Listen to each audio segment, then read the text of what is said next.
اللہ کا ایک بندہ تھا، وہ بازار سے گزر رہا تھا، بلکہ اس کی رحمتیں بہانے ڈھونڈتی ہیں، ذرا دیکھیے منظر۔ تو اس نے دیکھا ایک شرابی ہے، وہ گندی نالی پہ گرا ہوا ہے اور گندے پانی سے اس کا منہ گندا ہو رہا ہے۔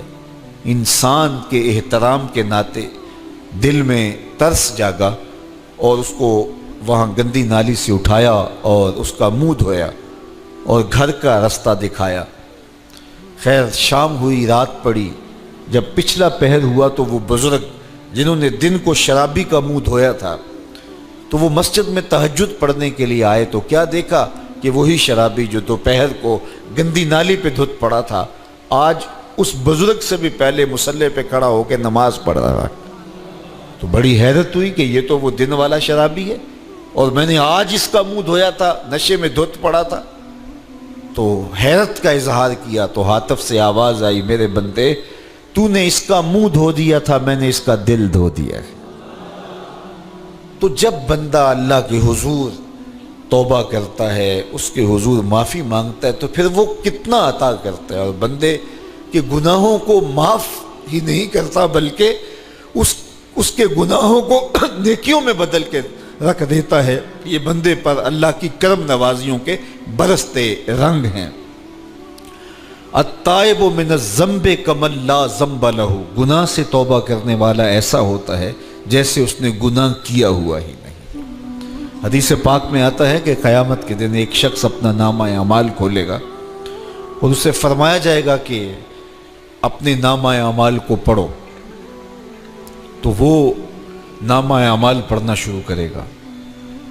اب اس نے بڑے بڑے جرم کیے ہوں گے اور چھوٹے چھوٹے گناہ بھی کیے ہوں گے۔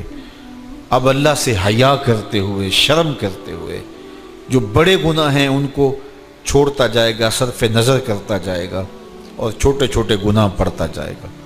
جب وہ سارا نامہ اعمال پڑھ چکے گا تو آواز آئے گی، بندے جا، میں تیرے سارے گناہوں کو بدل کے نیکیوں میں تبدیل کر دیا۔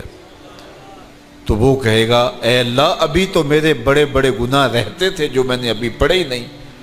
تو جب یہ بات اللہ کے محبوب نے ارشاد فرمائی تو حضور اتنا مسکرائے کہ صحابہ کو حضور کی داڑھیں نظر آنے لگی۔ پہلے وہ کہہ رہا ہے کہ چھوٹے چھوٹے گناہ پڑھتا ہے اور بڑے چھوڑتا چلا جاتا ہے، اور جب یہ اسے پتا چلا کہ ان گناہوں کو بدل کے نیکیوں میں تبدیل کر دیا جائے گا تو وہ کہتا ہے ابھی تو بڑے بڑے گناہ میرے رہتے تھے۔ تو اللہ کی یہ کرم نوازیوں کے رنگ ہے کہ وہ گناہوں کو بدل کے نیکیوں میں تبدیل کر دیتا ہے، اور بندہ جتنا بڑا گناہ گار تھا جب سچے دل سے اس کے حضور توبہ کرنے کے لیے حاضر ہوتا ہے تو پھر اتنا ہی بڑا نیکوکار بن جاتا ہے۔ سیدنا عمر فاروق رضی اللہ تعالی عنہ کا زمانہ تھا، اور آپ جانتے ہیں وہ ہاتھ میں درہ رکھتے تھے اور گلیوں میں گشت کیا کرتے تھے رات کو۔ دن کو بھی آپ دیکھتے تو ایک شرابی تھا جو ہاتھ میں شراب کی بوتل لیے آ رہا تھا، اچانک گلی کا موڑ کاٹا تو آگے حضرت عمر آ رہے تھے، ایک دم ڈر گیا اور دل ہی دل میں کہا، اے اللہ حضرت عمر کے قہر سے بچا لے، ساری زندگی شراب نہیں پیوں گا۔ سچی توبہ کر دی اور جلدی سے وہ شراب کی بوتل بغل میں دبا لی۔ اتنے میں حضرت عمر بھی سر پہ پہنچ گئے اور کڑک کے کہا، گرج کے کہا کہ یہ تیرے پاس کیا ہے؟ تو تھی تو شراب۔ اب ڈرتے ہوئے اس نے کہا، حضور یہ سرکہ ہے۔ تو حضرت عمر فرمایا، نکالو۔ اب وہ تھر تھر کانپ رہے اور بغل سے وہ شراب کی بوتل نکالی۔ جب نکالا تو وہ شراب نہیں تھی، سرکہ بن چکا تھا۔ تو جو اللہ شراب کو سرکے میں بدل دینے پہ قادر ہے، وہ گناہوں کو نیکیوں میں بدل دیتا ہے۔ تو یہ ایک صورت دکھائی کہ دیکھو یہ شراب کو سرکے میں تبدیل کر دیا، تمہارے گناہ بھی نیکیوں میں تبدیل کر دیں گے۔ تم آؤ تو صحیح اس کی چوکھٹ پہ، تم ہاتھ تو پھیلاؤ۔ حضرت داتا گنج بخش علی حجویری علیہ رحمہ کشف المعجوب کے اندر لکھتے ہیں کہ جو فرمایا گیا کہ جس نے توبہ کی اللہ نے اس کی مغفرت کر دی، تو ایک بزرگ کا قول نقل کیا کہ جس کو اللہ نے بخشنا تھا اللہ نے اس کو توبہ کی توفیق دے دی۔ اس کو بلایا ہی اسے ہے جس نے مغفرت کرنی تھی۔ تو توبہ کی توفیق کا نصیب ہو جانا یہ اللہ کی خاص رحمتیں ہیں، اور توبہ کرنے والا اللہ کی خاص رحمتیں پاتا ہے۔ توبہ کرنے والا جب اس کے حضور حاضر ہوتا ہے تو اللہ تعالیٰ اس پہ بہت خوش ہوتا ہے۔ اللہ کے محبوب علیہ السلام نے باقاعدہ ایک مثال سے یہ حقیقت سمجھائی کہ توبہ کرنے والے کے لیے اللہ کی خوشی کا عالم کیا ہوتا ہے، اللہ کیسے خوش ہوتا ہے توبہ کرنے والے پر۔ تو حضور نے ارشاد فرمایا ایک بندہ لمبا سفر کر کے اور صحرا کے اندر ایک لمبے سفر پہ تھا، تو راستے کے اندر اس نے چند لمحوں کے لیے سستانے کے لیے، دوپہر کاٹنے کے لیے ایک درخت کے ساتھ اپنا جانور باندھا اور خود سو گیا۔ اس کا خیال تھا چند لمحوں کے لیے آنکھوں کی نیند نکالوں گا اور آگے بڑھ جاؤں گا، اس لیے اس نے سامان بھی سواری اونٹ کے اوپر جو لدا ہوا سامان تھا، اس میں کھانا تھا، پینا تھا، دیگر ضروریات کی چیزیں تھیں، تو وہ بھی نہیں اتارا، کجاوے پر ہی پڑا رہا کہ چند لمحوں کے لیے میں نے کمر سیدھی کرنی اور آگے چلے جانا ہے۔ تو تھوڑی دیر کے بعد اس کی آنکھ کھلی تو کیا دیکھتا ہے کہ اونٹ ماں ساز و سامان کے غائب ہے۔ تو صحرا میں اونٹ کا گم جانا زندگی گم جانے کے مترادف ہے۔ تا حد نظر نہ کوئی آبادی، نہ کوئی انسانی وجود، تو پھر زندگی نہیں موت کے منہ میں اپنے آپ کو دھکیل لینا ہے جنگل میں، اگر آپ کے پاس کچھ باقی نہیں بچتا ہے۔ تو اس نے دیکھا کہ سواری غائب ہے، سواری غائب ہے تو اس کے اوپر جو سامان تھا وہ بھی غائب ہے، تو وہ دائیں بائیں بھاگا دوڑا اس خیال سے کہ میں جو ہے وہ اپنی سواری کو تلاش کر لوں، لیکن سواری نہیں مل پائی۔ تو پھر وہ دوبارہ آیا اور اسی جگہ بیٹھ گیا، اب موت کا انتظار کرنے لگا۔ چونکہ صحرا میں سواری گم گئی اور میلوں تک انسانی آبادی ہی نہیں ہے، تو وہیں پیاس سے ہلکان ہوا، بے چین ہوا، وہاں درخت کے ساتھ ٹیک لگا کے موت کا منتظر ہو کے بیٹھ جاتا ہے، اور یوں بیٹھے بیٹھے اس کی آنکھ لگ جاتی ہے۔ اچانک اس کی آنکھ کھلتی ہے تو کیا دیکھتا ہے کہ اونٹ ماں ساز و سامان کے پاس کھڑا ہے۔ تو اونٹ کا ملنا زندگی مل جانا تھا، تو وہ اتنا خوش ہوا کہ خوشی سے اس کی زبان بل کھا گئی۔ وہ کیا کسی نے کہا نا کہ جب بھی تیری قربت کے امکان نظر آئے ہم اتنے خوش ہوئے کہ پریشان نظر آئے۔ تو کہنا تو یہ تھا کہ اے اللہ تو میرا رب اور میں تیرا بندہ، لیکن وہ خوشیوں کے ہجوم میں درک گیا اور کیا کہتا ہے، اللہم انت عبدی وانا ربک، اے اللہ تو میرا رب، تو میرا بندہ اور میں تیرا رب۔ تو اس قدر وہ خوشیوں میں درک گیا کہ اس کو اپنی زبان پہ قابو اور کنٹرول نہ رہا۔ کسی کے آنے سے ایسے ہوش اڑے ساقی کے، شراب سیخ پہ ڈالی اور بوتل میں کباب۔ تو کہتا ہے اللہم انت عبدی وانا ربک، تو میرا بندہ اور میں تیرا رب۔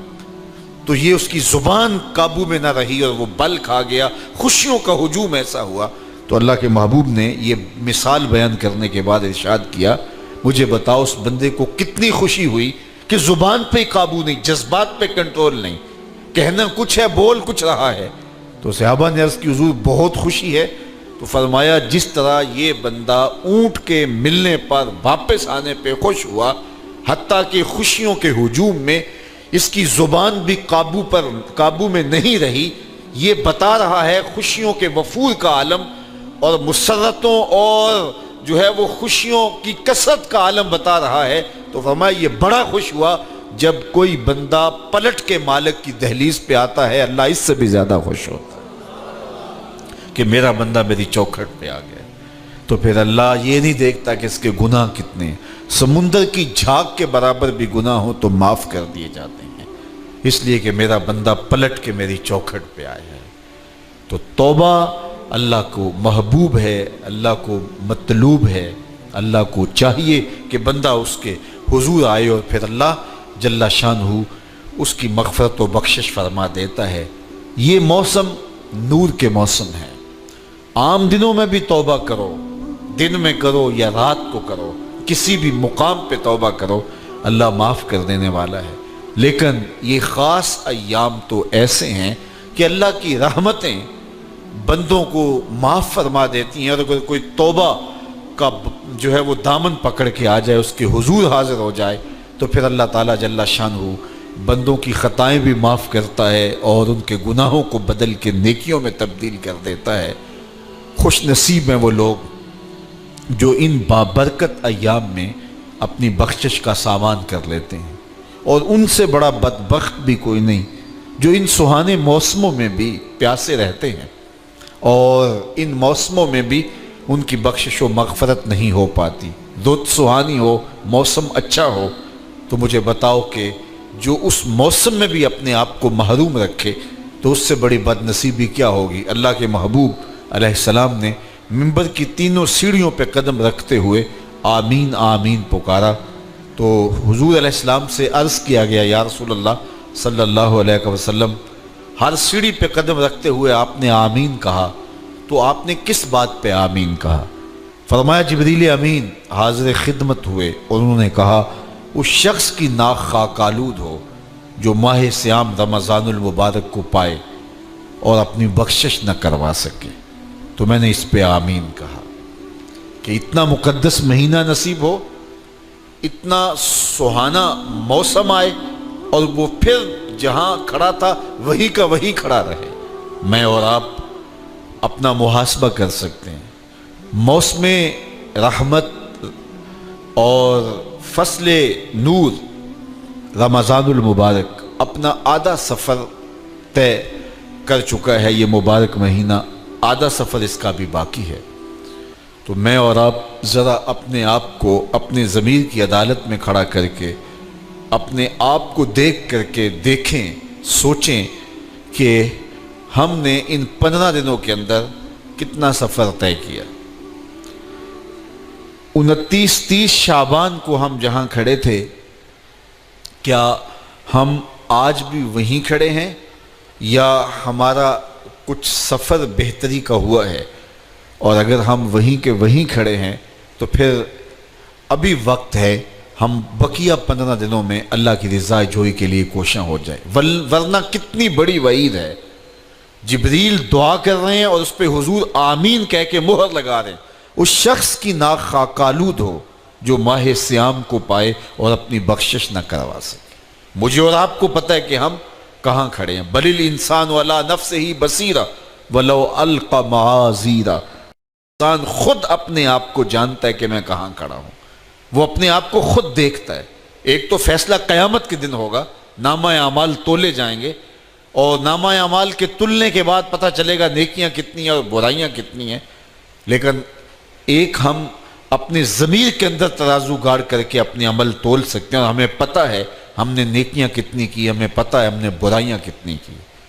جو نیکیاں کی ان میں اللہ کی رضا کے لیے کتنی کی، لوگوں کے دکھاوے کے لیے کیا کیا، خواہش نفس کے لیے کیا کیا۔ لوگ اس کو نیکی سمجھتے رہے لیکن ہم تو سمجھتے ہیں وہ نیکی ہے کہ نہیں ہے۔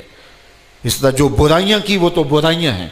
تو میں اور آپ اپنے ضمیر کی عدالت میں ترازو گاڑ لیں اور اپنے اعمال کو ابھی تول لیں۔ فرمایا گیا حاسبو قبل ان تحاسبو، قبل اس سے کہ تمہارا حساب کیا جائے تم اپنا حساب پہلے ہی کر لو۔ تو اپنے اندر کی ستھرائی، اپنے اندر کی پاکیزگی